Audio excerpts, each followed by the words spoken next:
مسلمان کو کس نے اجازت دیا ہے کہ تم بے گناہ ہندو کو قتل کرو؟ آتنکی کا کوئی دھرم نہیں ہوتا۔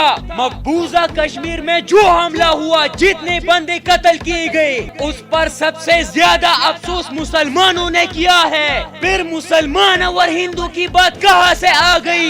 لیکن کس طرح جان بوجھ کر اس کو دھرم یدھ بنانے کی کوشش ہو رہی ہے۔ آتنکی کس راستے سے آئے، کس راستے سے اس نے اپنے ہتھیار لائے اور یہ واردات کروائے، اور کس بنیاد پر لوگوں سے پوچھا کہ تم مسلمان ہو یا ہندو، اور مسلمانوں کو چھوڑ کر صرف ہندو کو کیوں مارا گیا، اور مودی نے ریئیکشن میں کیا کیا؟ پاکستان کو پانی بند کرنے کی دھمکی دی۔ مطلب واضح ہے، 28 بندوں کو قربانی کی بکری بنا کے مشن کچھ اور تھا۔ اگر پانی ہی بند کرنی تھی تو 28 بندوں کی جان لینے کی کیا ضرورت تھی؟ اور کس طرح اس کو دھرم سے جوڑا گیا، اور اس حملے کو پاکستان سے جوڑنے کی کتنی کوششیں کی گئی۔ مودی نے ایسا چال چلایا کہ ایک تیر پر دو شکار کی جائے، ایک ہندوستان کے مسلمانوں کے خلاف بغاوت بڑھے گی، دوسری طرف ریئیکشن میں پاکستان کو پانی بند کیا جائے گا، اور اس عمل پر مودی کا سیاسی سکور اور بڑھ جائے گا۔ کتنی آسانی سے لوگوں کو بے وقوف بنا رہا ہے مودی، ایک دھرم یدھ کھیل کے۔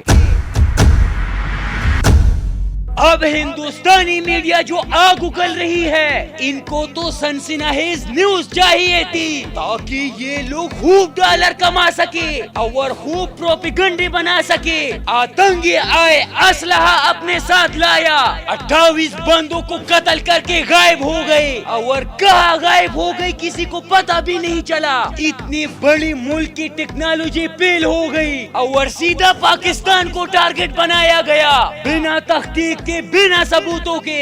اس سارے ڈرامے سے یہ پتا چلتا ہے کہ یہ سب کس نے کیا اور اس کے پیچھے کیا مقصد تھا۔ نریندر مودی ہندوستانی عوام بچے نہیں ہے، وہ ناک سے نوالا نہیں کھاتے۔ مودی تم کو جنگ کی دیوانگی چڑھی ہے نا، تو یا بسم اللہ آزما کے تو دیکھو ہم نے کیا چوڑیاں پہنی ہے جو تمہارا تماشا کریں گے۔ جو اکھاڑ سکتا ہے اکھاڑ لو، بارڈر سے 1 انچ اندر آ کے اپنا انجام دیکھو۔ تم ہندوستانیوں کو بے وقوف بنا سکتے ہو، لیکن ہم تمہارا ہر چال سمجھتے ہیں۔ سب کو پتا ہے کہ جنگ سے دونوں ملکوں کو نقصان ہوگا، لیکن مودی کا شوق ہے۔ ہندوستان اور پاکستان میں 70% لوگ غربت کی زندگی گزار رہے ہیں، 2 وقت کی روٹی کے لیے ترس رہے ہیں وہ، اور جنگ کا نقصان صرف غریبوں کو اٹھانا پڑتا ہے۔ جس دھرتی پہ جنگ ہوتی ہے نا، وہاں